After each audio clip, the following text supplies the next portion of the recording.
बिस्मिल्लाहिर्रहमानिर्रहीम। अस्सलाम वालेकुम। आज हम स्टार्ट करेंगे अपनी नेक्स्ट एग्जांपल, लेकिन इससे पहले मैंने आपसे कहा था कि मैं आपके साथ ये जो इसके मेन रिज़ल्ट को अप्लाई करने का तरीका है वो दोबारा से डिस्कस करूँगी ताकि हमें एग्जांपल पर अप्लाई करने का तरीका समझ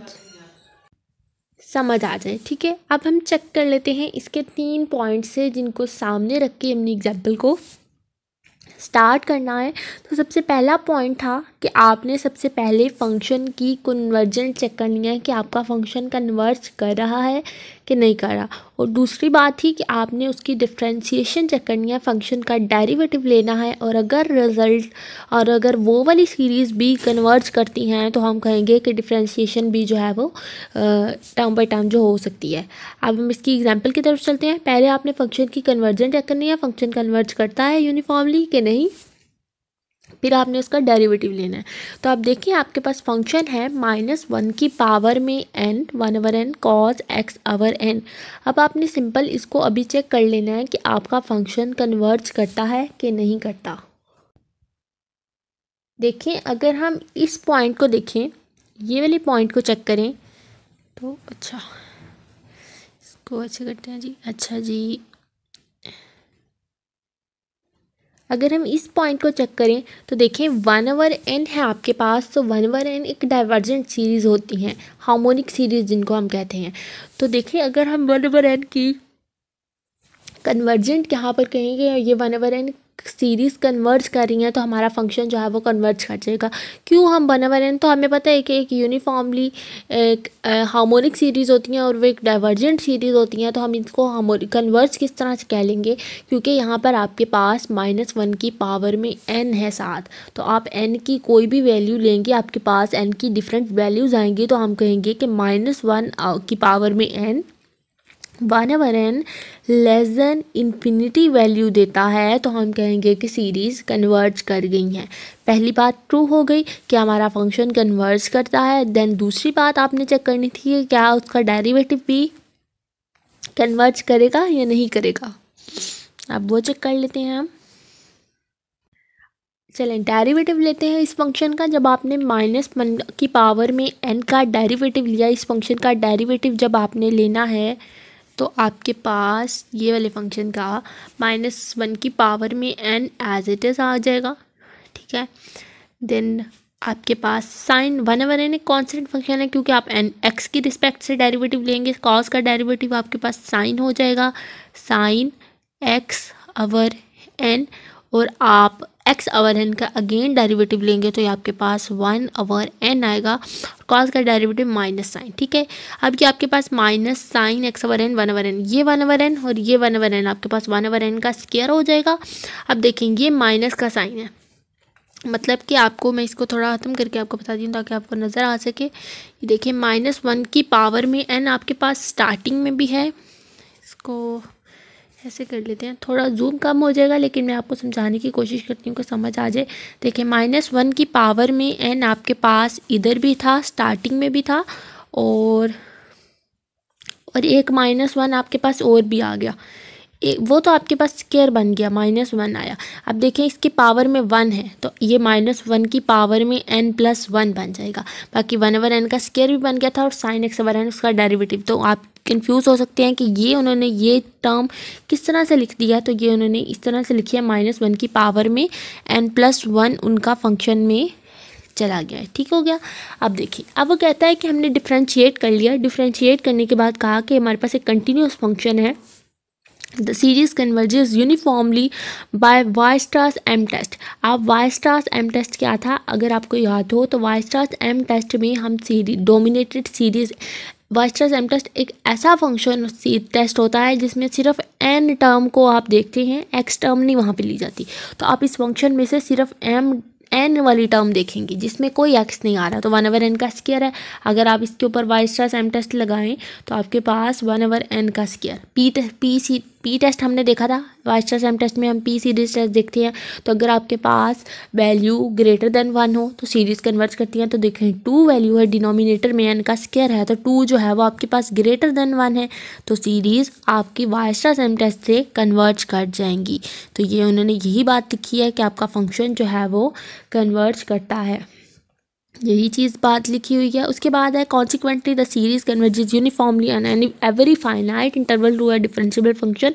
आपके पास कोई भी फाइनाइट इंटरवल है तो आपका फंक्शन जो है वो कन्वर्ज कर जाएगा। फिर उन्होंने, क्योंकि आपको स्टार्टिंग में ये देखिए उन्होंने इंटरवल दिया था आपको -∞ और इन्फिनिटी, तो यही बात वो यहाँ पे भी कह रहे हैं कि आपके पास कोई भी इंटरवल है -∞ और इन्फिनिटी। देखें एक ओपन इंटरवल था, तो ओपन इंटरवल मैंने आपको बताया कि ये वाला साइन होता है, तो -∞ और इन्फिनिटी को छोड़कर आप कोई भी वैल्यू इस फंक्शन के अंदर पुट करें तो आपका फंक्शन जो है वो कन्वर्ज करेगा। ठीक हो गया। आप देखें नेक्स्ट भी उन्होंने यही कहा है कि आप उसके डेरिवेटिव में पुट करें या फंक्शन में पुट करें कोई भी वैल्यू रियल लाइन में इन्फिनिटी और -∞ को छोड़कर, तो आपका फंक्शन जो है वो कन्वर्ज करेगा।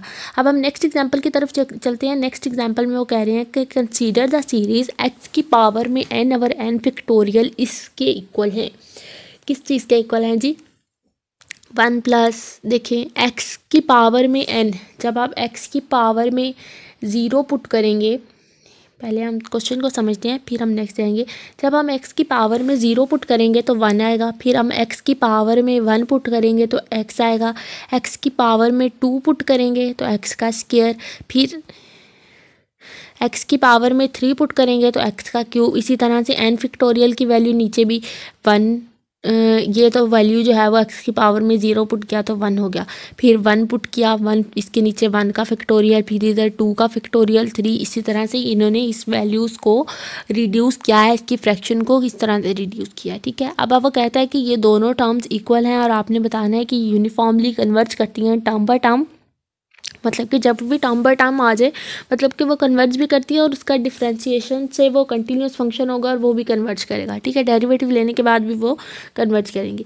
अब वो कहते हैं कि the series converge on every interval -r।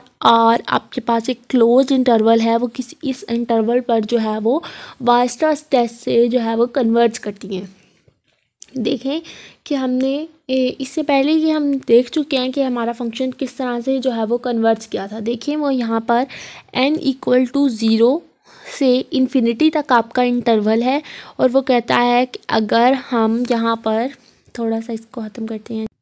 अच्छा, तो ये देखिए अगर मैं इस फंक्शन का डेरिवेटिव लेती हूँ तो डेरिवेटिव लेने से मेरे पास n तो कांस्टेंट होगा, x की रिस्पेक्ट से लेंगे तो ऊपर n x की पावर में n-1 और नीचे आपके पास n का फैक्टोरियल आ जाएगा।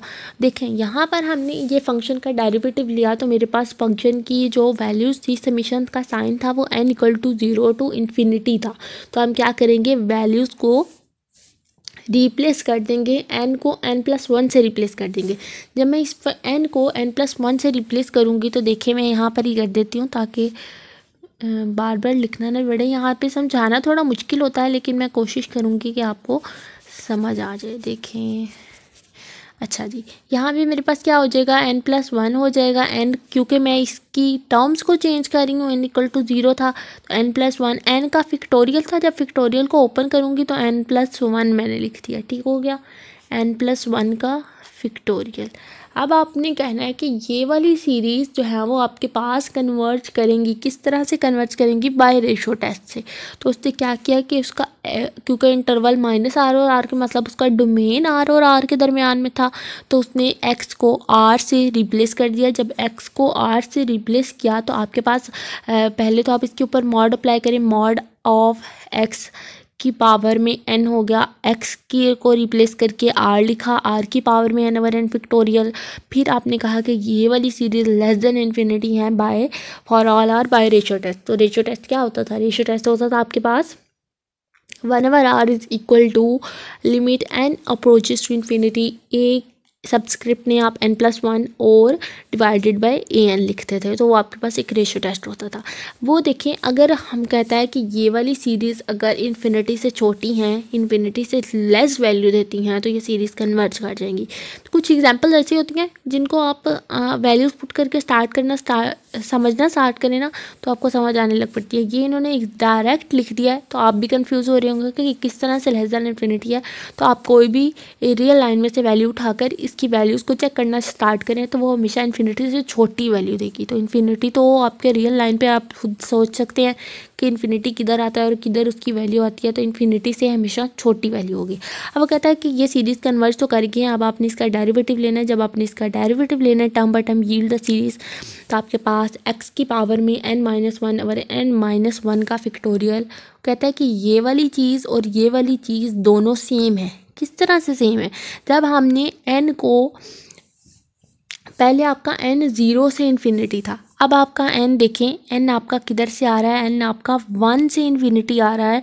तो आपने जब वैल्यूज़ को डेरिवेटिव लेना है आपने इस फंक्शन का, किस तरह से, जब हमने डेरिवेटिव लिया था, देखिए x की पावर n का डेरिवेटिव लिया था तो n x n-1 हो गया था, नीचे n का फैक्टोरियल था। तो n के फैक्टोरियल को आप ओपन करेंगे ना, तो आपके पास नीचे वाली टर्म जो आएगी वो आएगी आपके पास n इंटू n-1 का फैक्टोरियल, और ऊपर आपके पास उसका डेरिवेटिव n(x) n-1। नीचे हमने फैक्टोरियल ओपन किया, ये n से कैंसिल हो गया, बाकी आपके पास x इंटू n-1 और n-1 का फैक्टोरियल बचा। तो वो कहता है कि ये दोनों फंक्शन सेम है।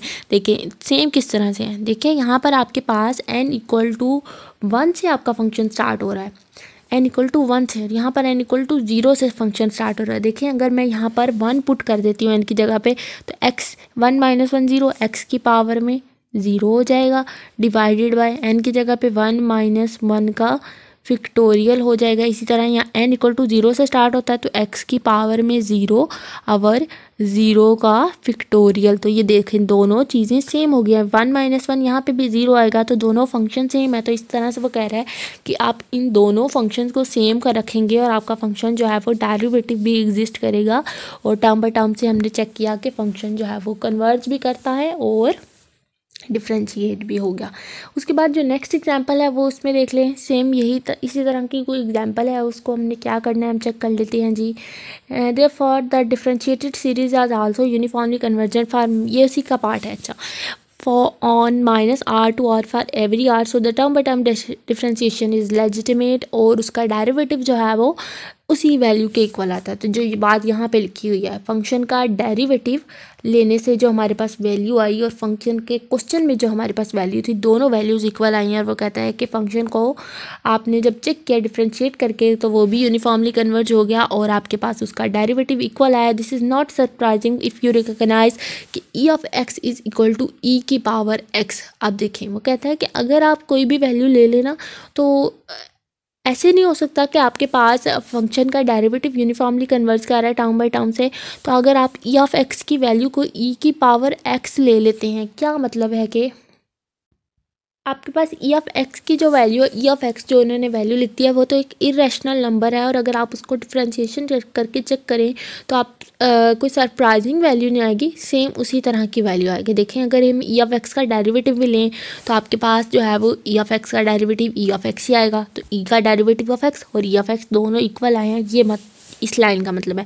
अब दिमाग है नीचे, failure to verify the series at some point can lead to erroneous conclusion, कि टर्म बाय टर्म डिफ्रेंशिएशन, अगर आपका function term by term differentiation से डिफ्रेंशिएट करता है तो हम ये बात नहीं उम्मीद कर सकते, हमने इससे पहले भी ये चीज़ पढ़ी थी, तो ये बात हम उम्मीद नहीं कर सकते कि जो गिवन सीरीज़ है वो किसी पर्टिकुलर टर्म पर कन्वर्ज करेंगी, मतलब कि किसी पर्टिकुलर पॉइंट पर वो कन्वर्ज नहीं करेंगी। आपका फंक्शन कन्वर्ज करेगा टर्म बाय टर्म डिफ्रेंशिएशन से, तो हम देखेंगे कि हमारा फंक्शन कन्वर्ज भी किया, डिफ्रेंशिएट भी हुआ। ये रिमार्क है, रिमार्क जो है वो इंपॉर्टेंट है, MCQs में आ सकता है। इससे ऊपर वाली लाइन भी जो है वो MCQs में आ सकती है कि e'(x) e(x) के इक्वल होता है। उसके बाद वाली एग्जाम्पल भी कर लेते हैं, फिर हम नेक्स्ट लेक्चर में पावर सीरीज स्टार्ट करेंगे। cos x/n है, सिमिलरली आपने टर्म बाय टर्म से आपने उसको चेक करना है, वीडियो थोड़ी लंबी हो जाएगी। इसका डेरिवेटिव लिया माइनस आपका, इसका डेरिवेटिव आपके पास माइनस साइन, इधर तो नहीं होगा, minus sine x over n होगा और इनर टर्म का डेरिवेटिव आपके पास -1/n। तो यही बात यहाँ पे लिखी हुई है, -1/n sin x/n। आपने इसके ऊपर मॉड लिया, मॉड लेने के बाद आपने इसकी मॉड की वैल्यू देखेंगे, n का स्क्वायर हो जाएगा। और वाइचर्स टेस्ट से अगर हम देखें तो n का स्क्वायर पी सीरीज टेस्ट से आपके पास कन्वर्ट करता है, तो आपका पूरा का पूरा फंक्शन जो है वो कन्वर्ट कर जाएगा। We can not conclude from this convert uniformly, in fact it diverse for every x। तो ये हमने इस टर्म को देख के, हमने वाइचर्स टेस्ट को देख के हमने इस सीरीज़ को कन्वर्ट प्रूव करा दिया, क्योंकि आपका n का स्क्वायर की वैल्यू को देखें आप, मैंने जल्दी बोल दिया, आप कंफ्यूज हो गए होंगे। n स्क्वायर है, 2 आपके पास ग्रेटर देन 1 है, सीरीज कन्वर्ट कर गई हैं, तो हमने कहा कि हमारा पूरा का पूरा function term by term differentiation से जो है वो उसने पूरी कंडीशंस को प्रूव कर दिया है। ये थी आपकी 3 एग्जांपल्स। आई होप सो आपको समझ आई होगी। अगर कोई बात नहीं समझ आई तो आप मुझे कमेंट सेक्शन में कमेंट कर दें, तो इंशाल्लाह मैं आपको रिप्लाई दे दूँगी। और वीडियो अच्छी लगी हो तो लाइक करें, अपने फ्रेंड्स के साथ मेरी प्लेलिस्ट को शेयर करें, ताकि मुझे भी जो है वो अच्छा रिस्पांस आता है आपकी वीडियोस का। इसलिए मैं नेक्स्ट वीडियोस जो है वो अपलोड कर रही हूँ। फिर हम जो है वो नेक्स्ट लेक्चर पावर सीरीज़ के बारे में इंशाल्लाह जल्द अपलोड करेंगे। अल्लाह हाफ़िज़, थैंक यू।